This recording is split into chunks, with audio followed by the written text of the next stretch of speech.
Okay, it is time to come out and survey. It's been raining all week, and the sun has finally come out today. And so let's see where we left off. I need a lot more mulch. Here's my first bed. Got my raised bed. Coming down my sidewalk out front. So I've got my raised bed, plenty of mulch all the way around the bed. Helps protect all those microbes that we want in the soil. There's our blackberry bushes waiting to be planted. I'm going to the worm farm this morning to pick up the worm compost and the worm wine. That's going to help the transplants a lot.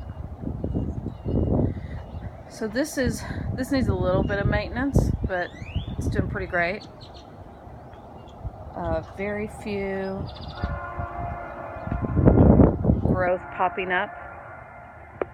This needs a lot more cardboard laid down and a lot more mulch. So this side needs a lot more work. I'm playing around with how to do the auto watering system. My concern has been I don't want to contaminate the water with the type of vessel I'm using.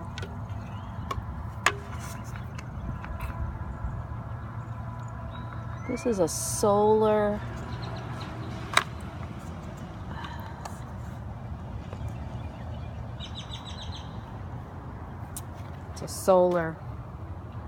fountain.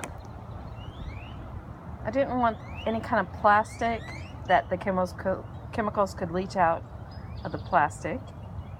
So this large terracotta is going to be my water reservoir. Underneath is a toilet fill valve, and it fits perfectly through the hole down in the center. But if you're going to have water standing, you're going to have a mosquito hazard. You can bypass that by having the water moving. Hence, I thought maybe this solar fountain would work. We'll find out. An alternative would be I might take that saucer and just put it on top to seal it and then plant something. I don't know if there's anything that would grow in something that shallow. So that's a thought. All right, and then I have some terracotta flower pots. I don't know if you can see. One is buried down there. I'm gonna have to pull it out. I was just seeing. I didn't realize I started digging a hole to put the terracotta pot in there, and if you can tell, it's lower than the bottom of where the raised bed went. So the cardboard has already biodegraded right there. You can see the difference in the soil.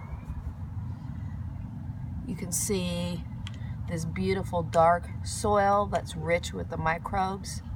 That's what I added on top. And then you can see where it gets gray and clayey. Welcome to Texas. There's the dead soil, just right above the rim of that terracotta pot. So hopefully those microbes will start moving down, start getting in all the soil, make it very rich. I need to add more topsoil and more mulch to the bed anyway. So the idea is that we're going to make a cheaper Oya pot.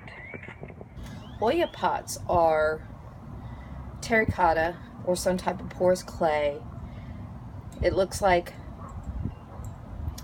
some kind of jug.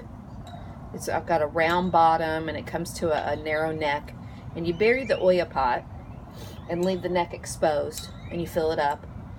And because the terracotta is touching the dirt, it will wick out the water into the dirt. But I can't afford $90 per Oya pot, so I'm making my own now, these $1.50 flower pots. So first I'm going to take and seal these coins in the bottom, so the water's not coming out of the bottom. Then we're going to put, let's see, There you are.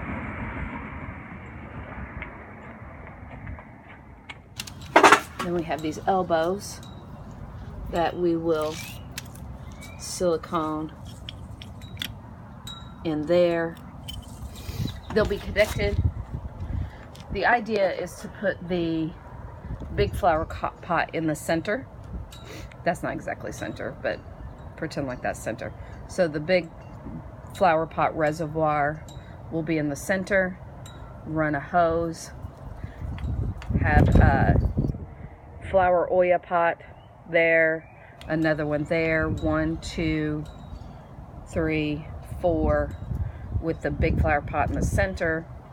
The DIY flower pot Oya pots need to be lower, so I'm really happy about this. That was a happy accident that went so low. That way the top of those pots will be lower than the bottom of the large flower pot reservoir. That way you can have the gravity fed. The bottom of the fill valve that goes underneath the flower pot, once it's there, there'll be a hose connected. I'll dig it out and it'll come out under here, and you'll have a connection that you can connect a hose to. So I can either connect it to, if I decide to do a water catch system, or I have a hose right there. I have a faucet right there. So that way it will have that pressure to the pot, but it won't be just continuously streaming. That autofill valve will only turn on when the water level gets too low. But we want that pot to be higher. The bottom of this pot needs to be higher than the top of these pots.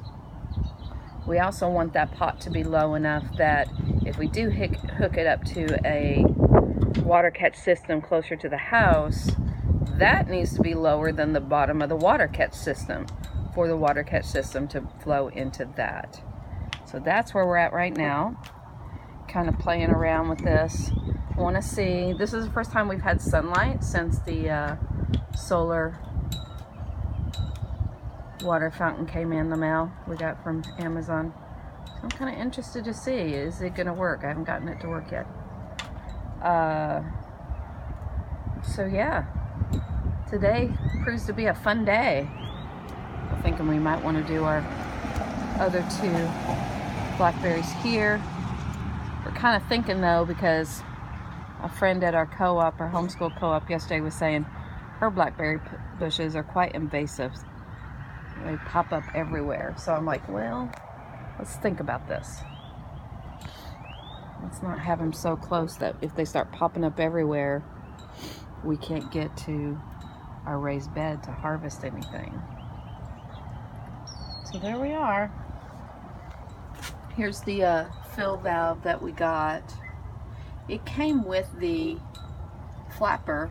I didn't really need the flapper right now, but I got this kit because it was recommended as a good brand, a reliable brand, and it was short.